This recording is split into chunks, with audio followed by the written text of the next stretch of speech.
Black Harvard proctor removed over protest altercation. I'm going to first go to the video and give you the background. Here it is. Exit.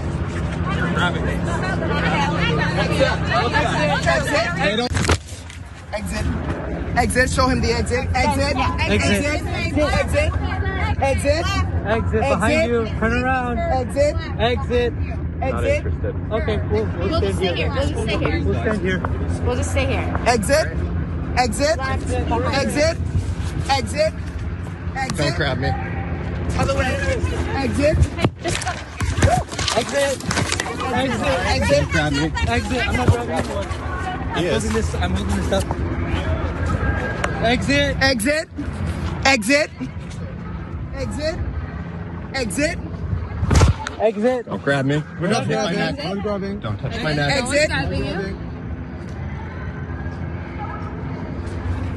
Exit. Behind you. Behind you. Don't grab me. We're not Exit. grabbing. No one's grabbing.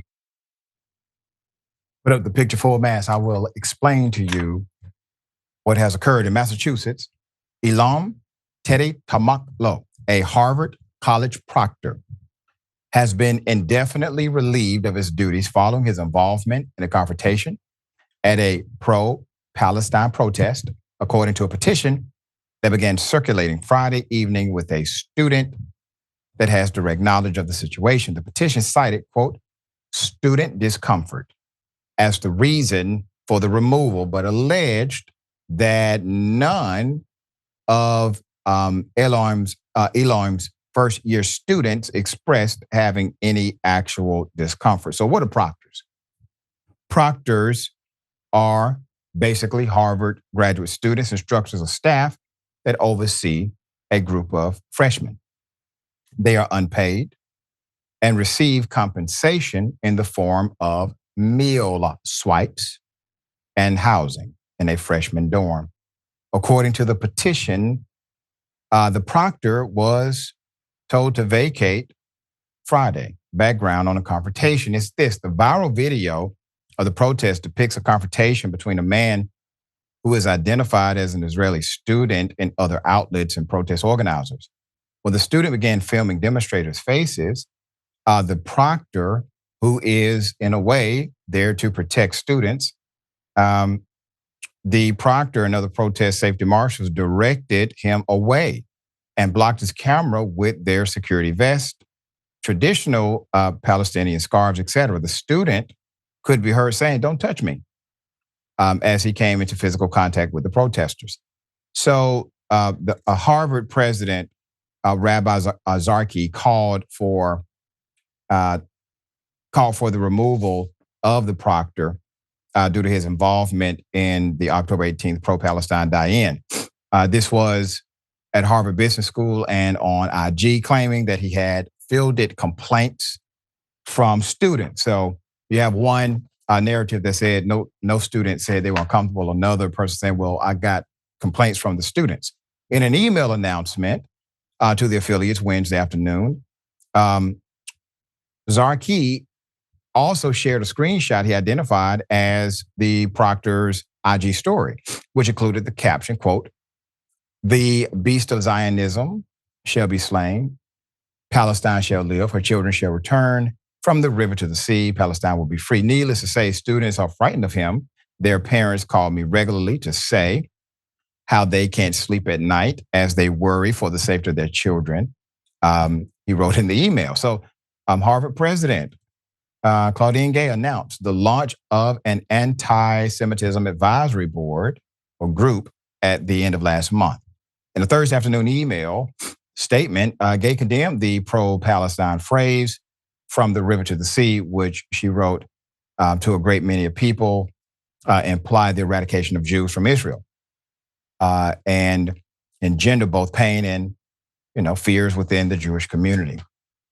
This statement goes like this: I have heard from many community members about the incident on the Harvard Business School campus on October 18th. Gay wrote, consistent with our standard practice, once law enforcement's inquiry is complete, the university will address the incident through the student disciplinary procedure to determine if university policies or codes of conduct have been violated. If so, take appropriate action. Action has already been taken. So let's be clear about this, all right? There's an intentional manipulation of narrative. It's happening from politicians. It's happening from spin masters. We should all universally agree that murder, killing of innocent people, well, that is wrong. That is immoral. That should be universally condemned, period. Why do we have to keep making this distinction? Palestinians, the Palestinian Authority, the government, they're not at war. Palestinian citizens are not at war with Israel. Hamas is. And if you believe the narrative that Netanyahu has no choice but to kill Palestinians in order to find Hamas, obviously, you know, if Hamas was hiding in Israel, he would not kill Israelis to get to Hamas. He would actually care about collateral damage called human bodies. There would be precision through intelligence gathering and specified operations to limit or eliminate the likelihood of innocent death. Here's the other part. There are lawmakers in America saying kill all Palestinians. The irony of how polarized this issue has become. How America has basically said no to innocent civilians being killed, having the opportunity to actually get water. America said no to that. The Palestinian population on the Gaza Strip, look at it, look it up. What's the age? Well, over 40% are 14 and under.